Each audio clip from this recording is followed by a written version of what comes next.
만물유래는 역사, 문화, 전설, 어원 콘텐츠 채널입니다.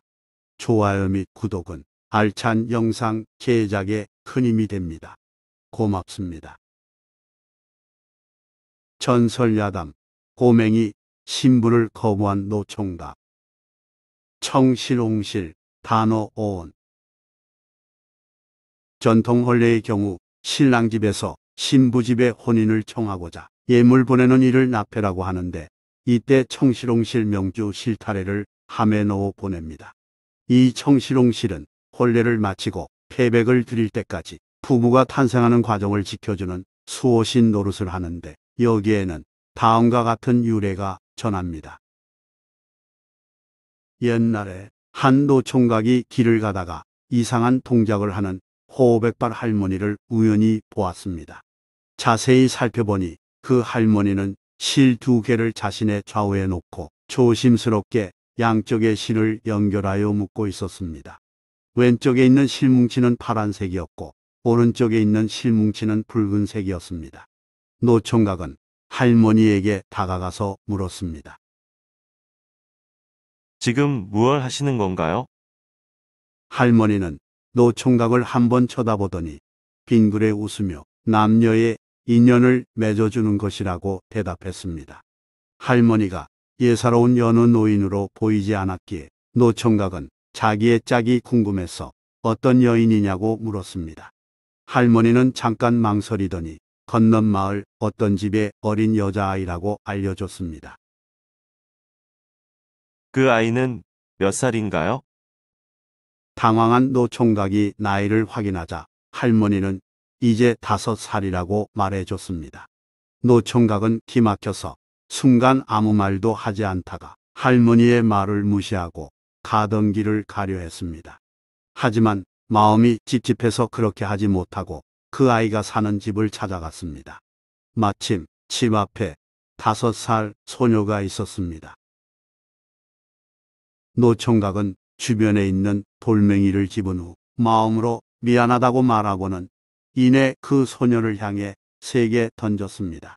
느닷없이 날아온 돌을 맞은 소녀는 으악 비명을 지르며 쓰러졌습니다. 노총각은 재빨리 그 자리를 떠났습니다.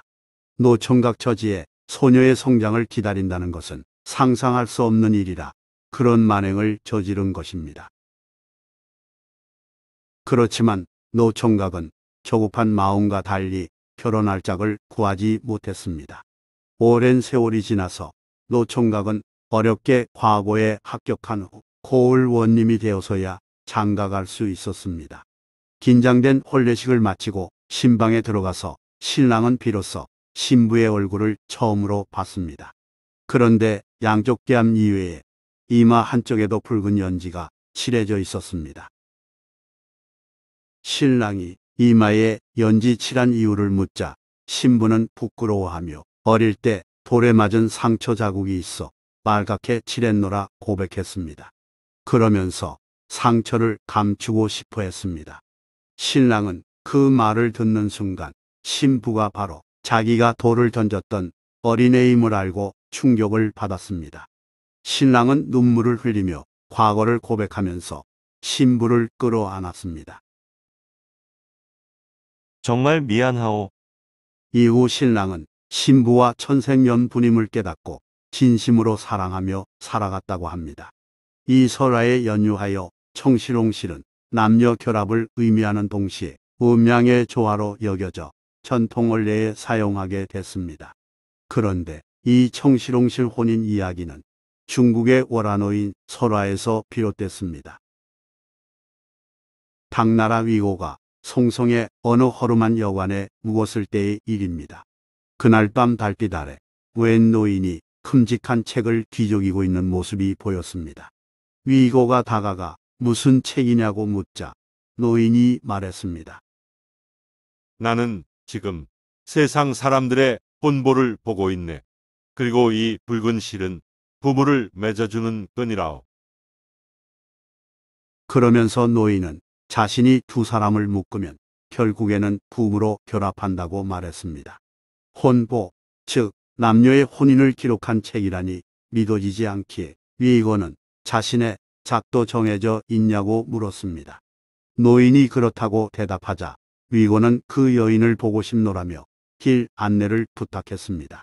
노인과 위고는 함께 길을 나섰습니다. 두 사람이 곡식 파는 가게 거리를 걷는데 웬 시각장애인이 서너 살로 보이는 여자아이를 안은 채 지팡이로 길을 더듬거리며 지나갔습니다. 그때 노인이 불쑥 말했습니다. 장님이 안고 있는 저 여자애가 장내 자네의 부인이 될 걸세. 말을 마친 노인은 어디론가 사라졌고 위고는 어이가 없어서 당황했습니다.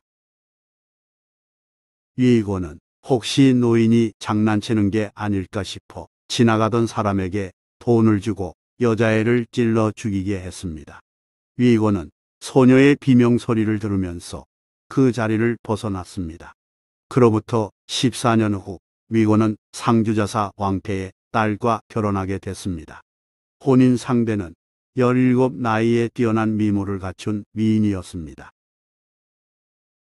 그런데 혼인한 날 얼굴을 자세히 보니 큰 흉터가 있었습니다. 위고가 흉터에 대해 묻자 신부는 이렇게 말했습니다. 14년 전 장님보모 할머니가 저를 안고 송성의 싸전 거리를 걸을 때 갑자기 웬 미치광이가 저를 찌르고 달아났지요. 다행히 목숨은 건졌지만 그때 생긴 상처랍니다. 깜짝 놀란 위고는 신부에게 엎드려 사죄한 후 자초지종을 이야기했습니다. 이후 두 사람은 금실 좋게 백년해로 했다고 합니다.